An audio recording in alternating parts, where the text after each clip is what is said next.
উপদেষ্টা পরিষদের বৈঠকে আওয়ামী লীগের রাজনীতি নিষিদ্ধের সিদ্ধান্ত, শাহবাগে উল্লাস, প্রজ্ঞাপনের পর আনন্দ মিছিলের ঘোষণা। ফ্যাসিবাদের পুনর্বাসন চায় না বিএনপি, জানিয়েছেন তারেক রহমান। কাজকর্মে সরকারকে স্বচ্ছতার পরিচয় দেওয়ার আহ্বান। হামিদের দেশ থেকে জড়িতদের ছাড় নয়, চলছে হাসিনাকে আনার চেষ্টা, জানালেন স্বরাষ্ট্র উপদেষ্টা। ভোগান্তিকর কর্মসূচি না দেওয়ার আহ্বান। অবশেষে ট্রাম্পের মধ্যস্থতায় যুদ্ধ বন্ধে রাজি ভারত পাকিস্তান। সংকট সমাধানে আলোচনা হবে নিরপেক্ষ ভেন্যুতে। মোদি ও শাহবাজকে প্রধান উপদেষ্টার অভিনন্দন। দেখছিলেন ক্রাউন সিমেন্ট সংবাদ শিরোনাম।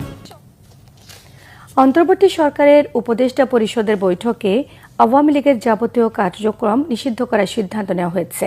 শনিবার রাতে বৈঠক শেষে ব্রিফিংয়ে সিদ্ধান্তের কথা জানান আইন উপদেষ্টা ডক্টর আসিফ নজরুল। আন্তর্জাতিক অপরাধ ট্রাইব্যুনাল অধ্যাদেশের খসড়ার সংশোধনী গ্রহণ করেছে উপদেষ্টা পরিষদ। সংশোধিত আইনে আন্তর্জাতিক অপরাধ ট্রাইব্যুনাল কোনো রাজনৈতিক দল, তার অঙ্গ সংগঠন কিংবা সমর্থক গোষ্ঠীকে শাস্তি দিতে পারবে। এছাড়া আগামী ৩০ দিনের মধ্যে জুলাই ঘোষণাপত্র দেওয়ার কথাও জানানো হয়েছে ব্রিফিংয়ে। রিপোর্ট করছেন রুকনুজ্জামান। শনিবার রাষ্ট্রীয় অতিথি ভবন যমুনায় উপদেষ্টা পরিষদের এক বিশেষ সভা অনুষ্ঠিত হয়।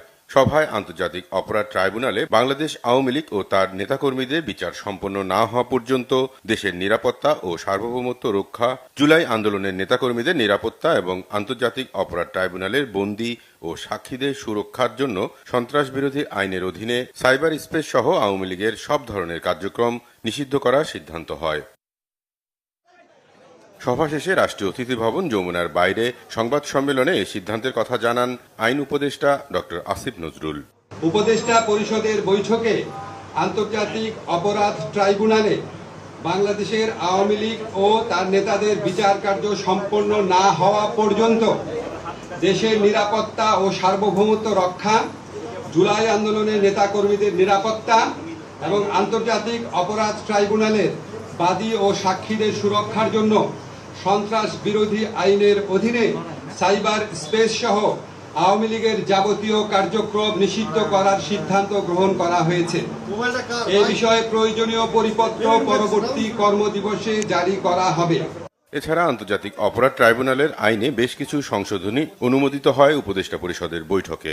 সংশোধনী অনুযায়ী আন্তর্জাতিক অপরাধ ট্রাইব্যুনাল কোনো রাজনৈতিক দল, তার অঙ্গ সংগঠন বা সমর্থক গোষ্ঠীকে শাস্তি দিতে পারবে। সভায় আন্তর্জাতিক অপরাধ ট্রাইব্যুনাল আইনের সংশোধনী অনুমোদিত হয়েছে। সংশোধনী অনুযায়ী আন্তর্জাতিক